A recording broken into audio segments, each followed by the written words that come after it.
first learned that the sun will one day die, I was gripped with a profound sense of loss. How could something so colossal, so relentless ever cease to be?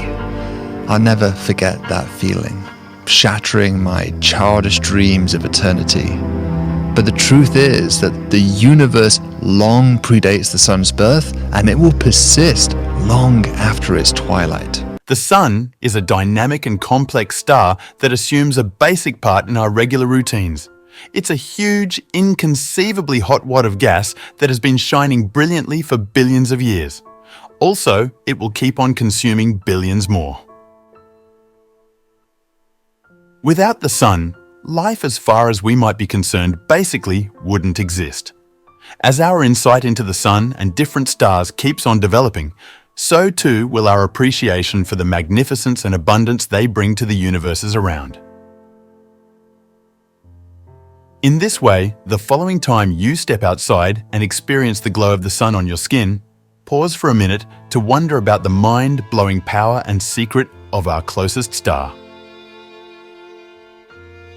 The outer layer of the sun is around 10,000 degrees Fahrenheit, 5,500 degrees Celsius, blistering, while temperatures in the center arrive at in excess of 27 million F, 15 million C, driven by atomic responses.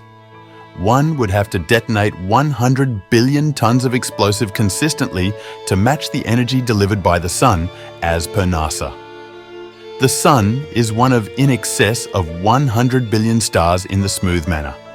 It circles exactly 25,000 light-years from the cosmic center, finishing in unrest once every 250 million years or somewhere in the vicinity. The sun is moderately youthful, part of an age of stars known as Populus 1, which are somewhat wealthy in components heavier than helium. A more established age of stars is called Populus 2, and a prior age of Populus 3 might have existed, albeit no individuals from this age are known at this point. The sun will take its life as a white midget. As a white midget, basically a dead star has depleted the atomic fuel that it is all fit for consuming. As a white smaller person, it will gradually cool and disappear to bring down temperatures perpetually. This is the last condition of low-mass stars, including the sun. Hence, the sun's brilliance expands and will end life on the planet. Our seas will dissipate, and the surface will turn out to be excessively hot for water to frame. We'll be about as done for as you can get. When the hydrogen is scorched, consumed, in around 5 billion years, our own sun will transform into a red monster, grow and overwhelm the internal planets, including Earth. Without the sun's intensity, Earth would turn into a frozen dead stone soon. The typical worldwide surface temperature would plunge, the climate would freeze and tumble to the ground as snow, and the seas would freeze solid. What's more, without the sun going about as the gravitational anchor point of the planetary group, Earth would stop orbiting anything, rather moving along a straight line, contingent upon communications with different planets right out of our nearby planet group. The sun sparkles by changing over hydrogen in its center into helium, and in the process loses mass that is switched over completely to energy by means of Einstein's E = sign, mc2. It has been doing this for around 4.5 billion years and is supposed to do so for 5 billion additional years. After that time, its hydrogen fuel will be drained. With its inner energy source shut down, gravity will make the center break down. That breakdown will create sufficient intensity to grow its external layers, transforming our sun into a red Goliath that will extend past the world's circle. So make no arrangements for the year 5,000,000,000. After some time, the intensity of the center will turn out to be serious to the point that the sun will grow fiercely, surpassing break speed, accurately known as a planetary cloud. It is still essentially as vicious as a cosmic explosion, however, basically for us. The mass misfortune will be extraordinary to such an extent that Jupiter will collect sufficient mass to turn into a low-mass red small star, while Saturn and the Bois will either become earthy-colored overshadows or be adequately fortunate to become stars.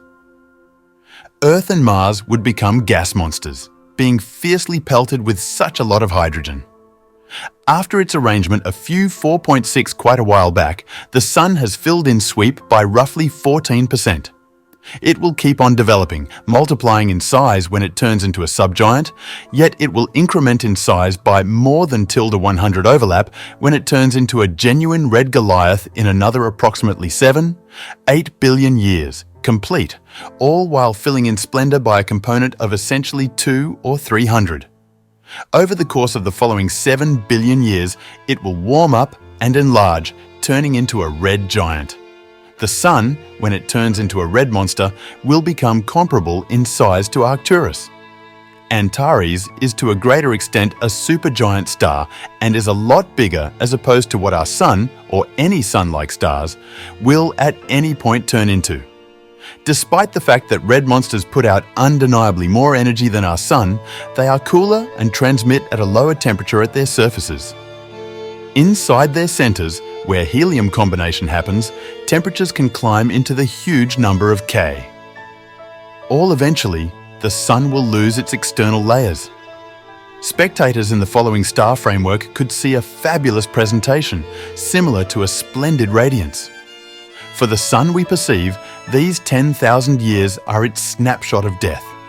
It will abandon a kind of heavenly headstone called a planetary cloud, despite the fact that planets aren't involved, except if the dull, dead husks of what were once Jupiter, Saturn, Uranus, and Neptune figure out how to prevent themselves from being blown away. The Sun is the focal point of our nearby planet group and the wellspring of life on the planet. It has been consuming for billions of years, and it will keep on doing as such for billions of years to come. In any case, in the end, the Sun will kick the bucket, and it is vital to comprehend what will happen when it does. The passing of the Sun will likewise significantly affect the remainder of the nearby planet group.